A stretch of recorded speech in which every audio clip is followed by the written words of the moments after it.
Hello everyone, it's Hannah, and today we are talking money.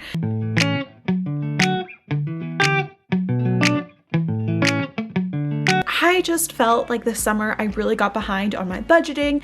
I didn't really track what I was spending, and I know that I need to change that as I'm heading back to school and gonna have a lot of expenses on my own. So I wanted to make a video telling you guys about what I'm doing, the limits and budgets I'm setting for myself, how I make sure I'm making smart financial decisions now that are gonna benefit me later on. I've just been watching a lot of Graham Stephan and his reaction videos, and it's been really making me not want to spend money. Was like $8 with tax. That's $8. And also in this video, I will be sharing a Zoom interview I did with my good longtime friend Levi. He is from WallStreetSurvivor, and they create content to help simplify finance. He is going to answer all of my questions and hopefully your questions as well. So what I decided to do to help me take control and really understand where my money's going is I downloaded the Empower Banking app. Disclaimer, they have sponsored a lot of my friends and fellow YouTubers in my niche, but this video is not sponsored. I found out about them through Michelle Reed and Natalie Barbu, and just thought I would try downloading the app and getting the 30-day free trial. Once this is done, I will probably pay for it myself. So not sponsored, maybe in the future, but as of now, I'm just testing it out and seeing how I like it. And what I love is that it keeps track of all my transactions, and it sends me a notification whenever money comes out of my account. I also like at the very top, it gives me a little notification. It says, since Saturday, you spent a total of $103. Your top 3 spending categories were on food and shopping. That's pretty accurate. And then I set up these little trackers. So this is just my goal for the month of August, now going into September, spending $150 on dining and drinks, so eating out. I raised my shopping limit to about $200 because I know I'm going to be moving and having to buy a lot of stuff, cleaning and Target trips for the apartment. So I'm hoping to only spend $200 a month though in shopping like that.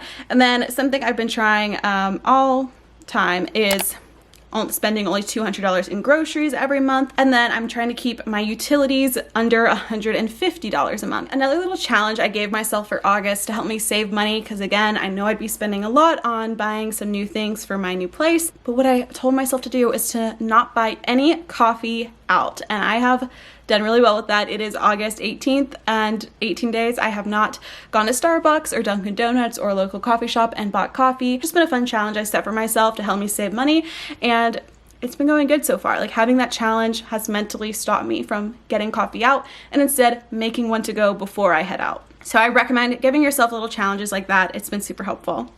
Before we hop into the interview, I do want to tell you guys about what I do for savings. So I do tithe every month. That's not savings. That's just another expense that comes out that's not going on personal spending. And then I also put $200 every month into an index fund. So I use Vanguard.com. Again, not sponsored. I've had an account with them since I was 18. I basically created my own Roth IRA and then attached an index portfolio to it. Throw it in a Vanguard index fund. So that means I have a few stocks that I own, just a nice portfolio. It's a diverse portfolio. An index fund just takes from like all the top companies in different industries.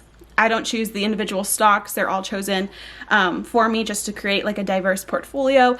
And then I add $200 every month into that. It's also going to be taxed now, so that when I go to take that money out for either retirement or buying a home, or just, later, I'm planning on taking that out when I'm in like after my 30s into my 40s or after. That is when I'm planning on taking out that money.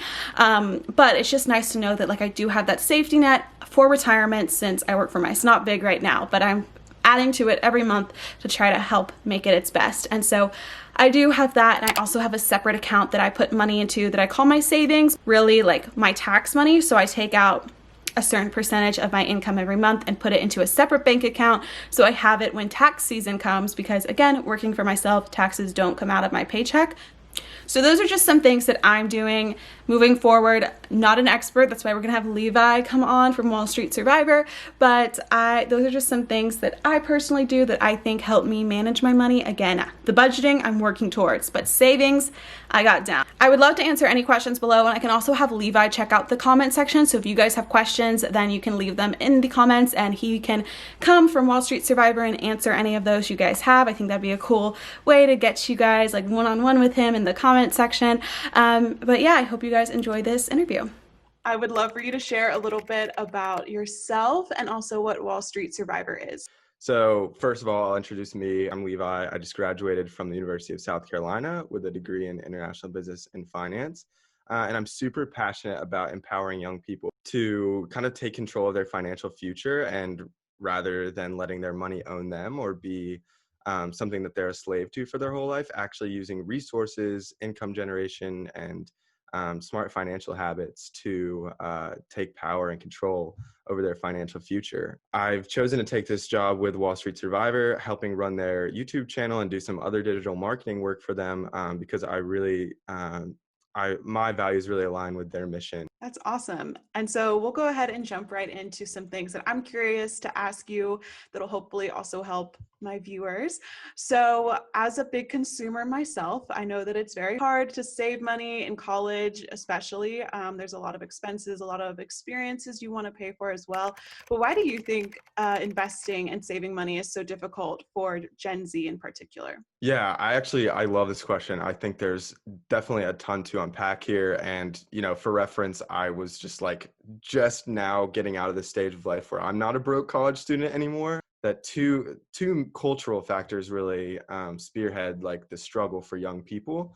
One is just a general lack of financial education. I don't know about you. I know you went to a pretty awesome high school, but in my high school, I had one personal finance class my 10th grade year and was never taught about financial education. But I think the system should be set up so that we have more access and it's kind of put in front of us rather than us having to go get it. There's also just a huge age bias in income generation. If you think about it, what are you going into your junior year of college, right? So in a year from now, somebody's going to be willing to pay you $50, $60, $70, $80,000 a year when you graduate with a degree.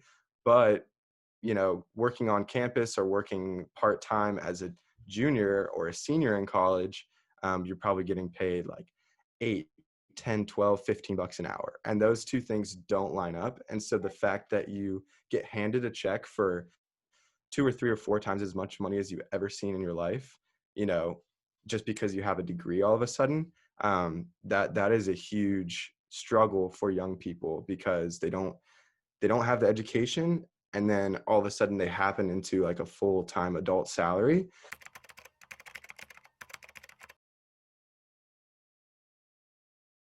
I started looking into the world of investing. I was very confused because I found it before I took any finance class in college. And so I would love for you to break down just where should someone start when they're like, okay, I want to change my finances. I want to change the stigma I've had around it and my journey with money. What should they do first? Well, first, I think the idea is you have to take things one step at a time. So you really got to break things down into one step because you're right. There's a ton of information out there, a lot of financial jargon, which is tough to fight against. And so you really just have to break it down into short, small, simple goals and steps. Obviously, if you don't have a base foundation, starting with a bank account is super important. So if you're not at that place where you have a checking and a savings account, make sure you do that. And another really important point to hit about bank accounts is a lot of them, especially apps you can get on your phone now, are set up for automatic budgeting. So you want a bank account that can also set up automatic transfers. That's a huge asset in helping set up financial habits. So when you can set up automatic transfers, then you can give yourself a certain amount of money to spend every week or every month. You can give yourself a certain amount to invest every month, and you can have accounts that work together, which is super important. So I use a Charles Schwab checking account and a simple savings and checkings account. Charles Schwab is a pretty big institutional bank. Simple is like an app-based kind of millennial bank. Have a base knowledge of what you're getting into before you do anything. But you want to get set up with a brokerage account, and a brokerage account it's a middleman that allows you to actually interact with the stock market. For someone to buy and sell shares from a stock market exchange, they have to have a license. So Robinhood, I'm sure a ton of your users have heard of that. It's really made waves in the past 5 or 7 years. It's a totally app-based investing brokerage, and it's 0 account minimum. So you don't have to have any money when you open the account. On Robinhood. Yeah, and I'll have the link below because it's like with my account, I get a free stock and you get a free stock. Yes. Downloads it. So that's helpful. And I started with just $50 in it and just put that towards a few stocks. So you really start small. Yeah, and that's a great strategy. When you start, start small, and like I said, set up automatic transfers. So set up $50 a month or $25 a month to come into your Robinhood account. And then over time, you eventually have enough money where you can actually really start seeing returns on your investments. If you want more information about what an ETF is, what an S&P 500 index is, more about like what the stock market is, I have videos about all of those. Come check it out at WallStreetSurvivor. Nice. Awesome. It's good to know what to start with. How much should someone have saved up before they start investing? Yeah, that's a great question. And it's really important to know that there's like really no one right answer to that question. And the hard thing about financial education is that it is so specifically tailored to each individual. My rule of thumb, and this it's a really simple rule: don't invest money that you're not willing to lose. Now, you don't want to not care about it. You don't want to not pay attention to it, but basically kind of write it off as money that you can live without. And then no matter what happens to it, it's okay. I know you like to talk a lot about income generation, and I'm wondering how you see that play into college or even high school students. Because for me, I say if you want to start a business or just test something out and you have the funds, so being in school is an awesome time because yes, you have maybe less time to dedicate to it, but you also have so many opportunities and resources at hand, whether it's through your school or the fact that you're not in a full-time job. But I'd love to hear your opinion on how students can generate more income with less time. Yeah, absolutely. And especially for hardworking students and overachievers or people that are, really trying to get into a certain college or something like that, it can be tough for sure. Time is definitely always the most valuable resource. But I would say, and what I started doing in high school and in college is building any sort of digital skills are super important. I don't think you have to have a minimum age to make an Upwork account or start freelancing or doing anything like that. Go to Google Analytics, take an analytics course, they're free.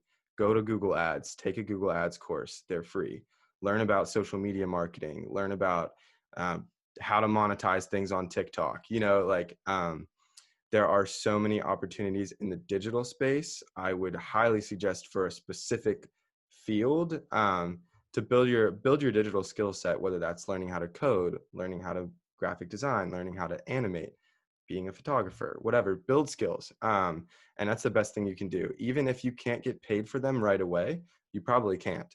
But you'd rather be able to not get paid for them when you're 16 than when you start taking pictures at 25 and you can't get paid for it then. That's great advice because exactly, there's so many skills, even with just Facebook marketing. Like all companies are looking for how to create online ads now, so especially since Facebook like controls marketing ads online. Right. So if you can just learn that skill in your free time in high school or college, you'll definitely be a more valuable job candidate once you graduate.